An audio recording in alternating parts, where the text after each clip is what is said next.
Welcome back to the channel, guys. I am the Drunken Goth, and today back on the GT4 again. Today we're going to be working on the exhaust system and the airbox, getting all them finished off. Hopefully once all that's on, then we can start changing the oil and water and getting it up and running. So throw straight in. So we've currently got a tin of nitromores. As you can see, we're starting to chemically strip the airbox, oil cooler box, so we can get all that old paint off. You just see it starting to bubble up now, so that we can get this all re-crackle painted and looking as good as new.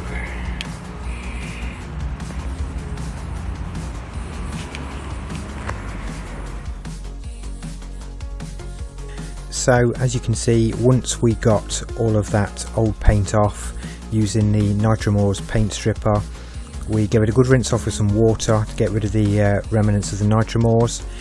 Then we gave it a good bit of scuffing with some Scotch-Brite, made sure we got all remnants of the old paint off, gave it a quick wipe down with some panel wipe, and then we got it all in primer. So good thick coat of grey primer, and then we are, as you can see now, rowing straight in with the wrinkle finish paint. Now the wrinkle finish paint is relatively easy to use. A lot of people say, oh, you need to put it into an oven, etc. to make it wrinkle properly. I disagree. I think you can do it perfectly adequately like this. So the way you do it is it goes on in 3 coats. The first coat, each one very heavy as well. First coat is essentially vertically, next one horizontally, and the last one diagonally. Now this allows the 3 heavy coats that you put on, 5 minutes ish between each coat, to sort of dry at different rates, which is why you get the wrinkle finish that sort of comes through at the end. It does feel a little bit unnatural putting such heavy coats on, as when you're usually painting stuff like this and just want to get, you know, a nice satin flat black finish, you wouldn't really put as heavy a coat on as you do with a wrinkle finish. But of course the end result, when you see it actually start to crackle through, the different coats start to crackle through, it really does justify exactly why you do it this way. But it is an extremely sort of heavy coat, a heavy coating that you put onto the item so that it does sort of crackle properly.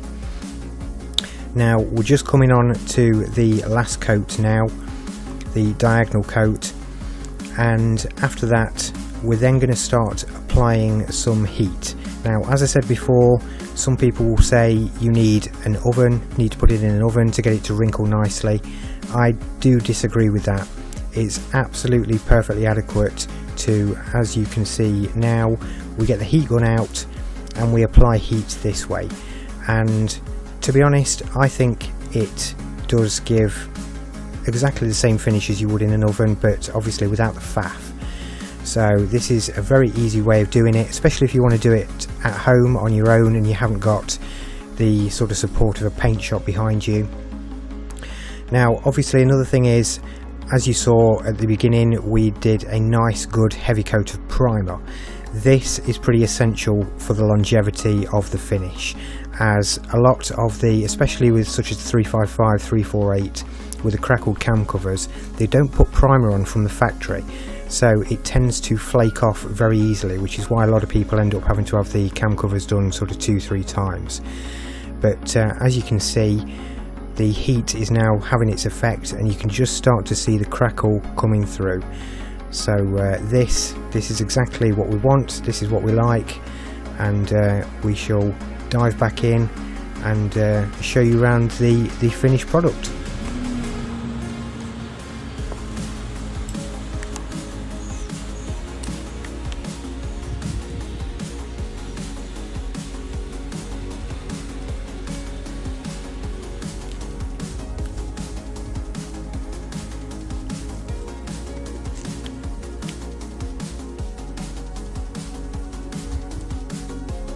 So on to the airbox next, and as you can see, we've got it all in a nice good coat of primer to increase the longevity. Exactly the same process again, so I won't bore you with another video of that. But again, as you can see, the finished product is as good as new, exactly what you want, exactly as it was intended to be, and will look stunning once this is back on top of those carburetors. So that airbox is all fully crackle painted, and as you can see, we've gone for the plate now riveted back on the top as well, so that is done. So after a bit of a struggle, we got that nice white exhaust manifold back in, along with the heat shield,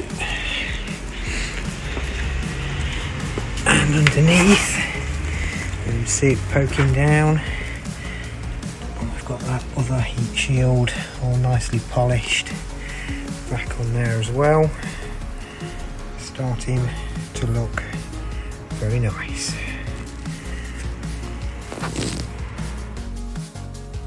So that was the manifold, and now we're on to the exhaust back box.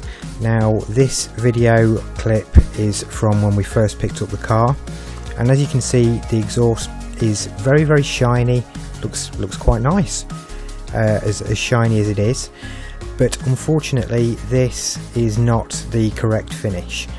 So it should be a sort of flat black with the answer stickers on the outside, a red pinstripe, orange in the tailpipes. So that is the way we're going to have to go with this, getting it all back to a nice black as it should be from the factory. So as you can see, we've got this back box all away from that shiny silver and into a nice flame-proof flat black as it should be.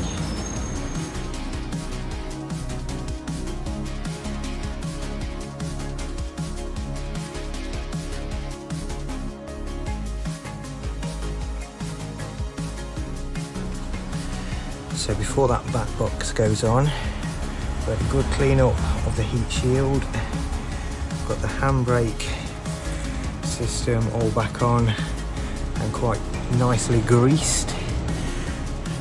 We've tidied up the two mounts for the back box, so a little bit more tidying up and we'll get that back box straight in there. So straight in with getting this back box back onto the car. Now it can be a little bit of a struggle because it does have to bend ever so slightly around one of the drive shafts, and of course it is going to be a little bit of a struggle, as you can see, because in an ideal world you really do want sort of two people to help with the manoeuvring, holding it all in place, but again at the same time perfectly doable as one person by yourself. A little bit of a struggle, but of course still very doable. So again, good example that all of this is stuff that you can do at home in your garage on your own if you wanted to, if you've got a GT4 project yourself, or you know, you just want to tidy things up, get things back to how it should be when it left the factory. All very doable. So as you can see, back box is now roughly in place and we're starting to look pretty good.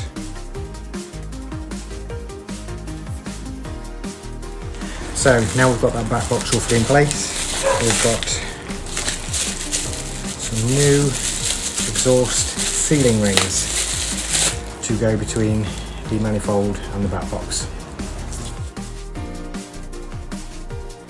So without tightening up everything too much, basically you can sort of shimmy those rings into place between the manifold and the back box pipes, and then once that's done, some fresh nuts, bolts, washers, etc. Start getting them through the flanges, and then we can start tightening it up so that we've got a good seal on those pipes, so that the exhaust is then all done. So as you can see, just quickly rattling those bolts in, we'll then get that heat shield back into place, and that will be the exhaust system all back on the car. Of course, last but not least, we have the orange that needs to be in the tailpipes. So we've got some flame-proof orange which should last quite well in those tailpipes, before we then add the red pinstriping between the polished section and the black section. And we're just going to hold off for now on putting the answer stickers on, because obviously these would have originally been answer back boxes. We're going to leave that until the final detailing right at the end. But as you can see, this is looking pretty good. This is looking very close to as it would be originally. Well, that is it for today's video, guys. Obviously airbox all done, exhaust system all done, so yes, not far away now from firing it up. Let me know what you think in the comments. If you like the video, please drop a like on it, subscribe to the channel, and I'll see you all on the next one.